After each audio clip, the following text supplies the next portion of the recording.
friends, welcome to Y2K Samayal. இன்னைக்கு நம்ம பார்க்க போறது ஹெல்தியான ஸ்நாக்ஸ் ரெசிபி.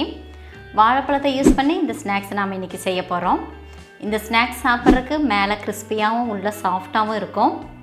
வீட்டில் இருக்கிற பொருளுங்களை வச்சு ரொம்ப ஈஸியாக இந்த ஸ்நாக்ஸை நம்ம செஞ்சிடலாம். பிகினர்ஸ் கூட ரொம்ப ஈஸியாக செய்யக்கூடிய ஸ்நாக்ஸை எப்படி செய்கிறதுன்னு பார்க்கலாம். அதுக்கு முன்னாடி நம்ம சேனல் இன்றைக்கி தான் நீங்கள் ஃபஸ்ட் டைம் பார்க்குறீங்கன்னா சேனலை சப்ஸ்கிரைப் பண்ணுங்கள், கூடவே பக்கத்தில் இருக்க பெல் ஐக்கனையும் கிளிக் பண்ணுங்கள். இப்போ வாங்க வீடியோக்குள்ளே போகலாம்.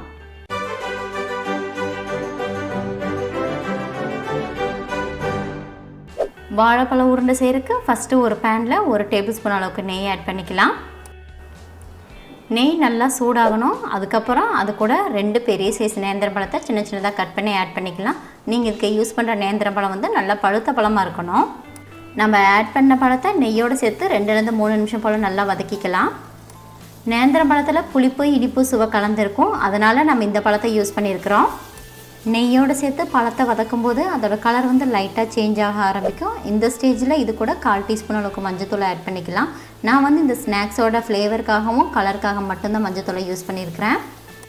நம்ம ஆட் பண்ணியிருக்க மஞ்சத்தூளோட வாசனை போகிற வரைக்கும் நம்ம அதை கண்டினியூஸாக வதக்கணும். ஒரு 2-3 நிமிஷம் போல் வதக்கினாலே போதும். மஞ்சத்தூளோட வாசனைலாம் அடங்கிருச்சு, பழம் வந்து நல்லா வேக ஆரம்பிச்சிருச்சு. இந்த ஸ்டேஜில் இது கூட 3/4 கப் அளவுக்கு சர்க்கரை ஆட் பண்ணிவிட்டு நல்லா வதக்க ஆரம்பிச்சிடலாம்.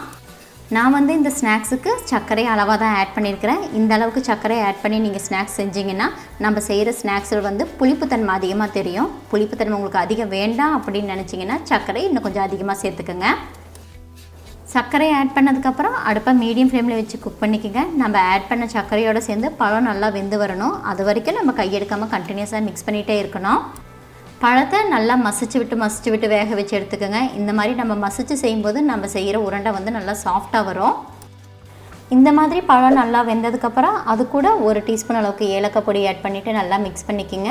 ஏலக்காய் பொடி வந்து நான் ஃப்ளேவருக்காக யூஸ் பண்ணியிருக்கிறேன். ஏலக்காய் பொடிக்கு பதிலாக நம்ம நார்மலாக கேக்குக்கு யூஸ் பண்ணுற எசன்ஸ் உங்கள்கிட்ட இருந்துச்சுன்னா கூட அதை நீங்கள் யூஸ் பண்ணிக்கலாம்.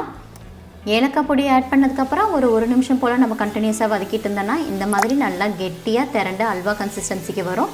இந்த ஸ்டேஜில் நம்ம ஸ்டவ் ஆஃப் பண்ணிடணும்.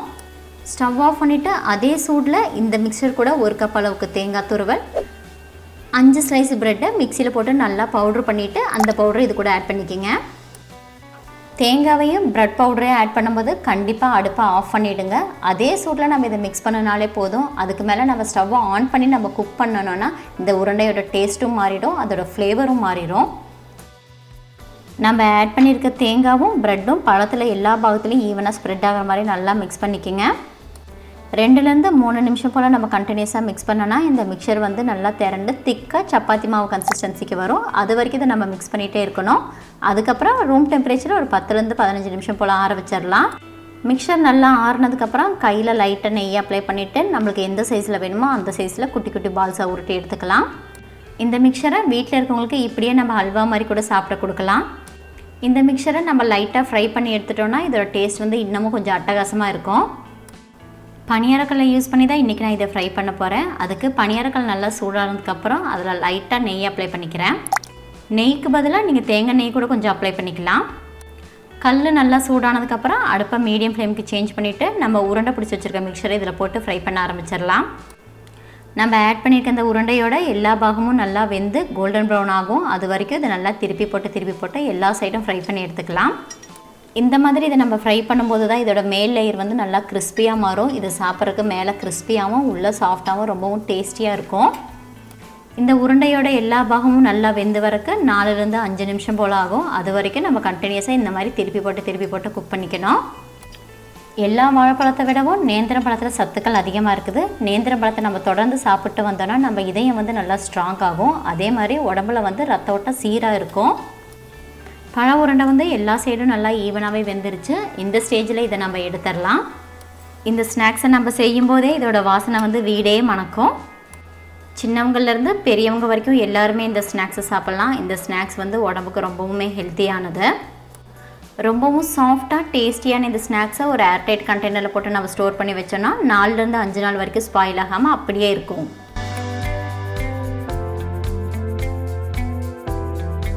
அவ்வளோதாங்க. ரொம்ப கம்மியான இன்க்ரீடியன்ஸை யூஸ் பண்ணி ரொம்பவே ஹெல்த்தியான ஸ்நாக்ஸை நம்ம ரொம்ப ஈஸியாக செஞ்சுட்டோம். இந்த ரெசிபி உங்களுக்கு பிடிச்சிருந்துச்சுன்னா லைக் பண்ணுங்கள், உங்கள் ஃப்ரெண்ட்ஸ் அண்ட் ஃபேமிலிக்கு ஷேர் பண்ணுங்கள். இந்த ஈஸியாக செய்யக்கூடிய ஹெல்த்தியான ரெசிபியை நீங்களும் ட்ரை பண்ணி பார்த்துட்டு எப்படி இருந்துச்சுன்னு எனக்கு கமெண்ட் பண்ணுங்கள். மறுபடியும் இன்னொரு ரெசிபியில் பார்க்கலாம். அது வரைக்கும் பாய்.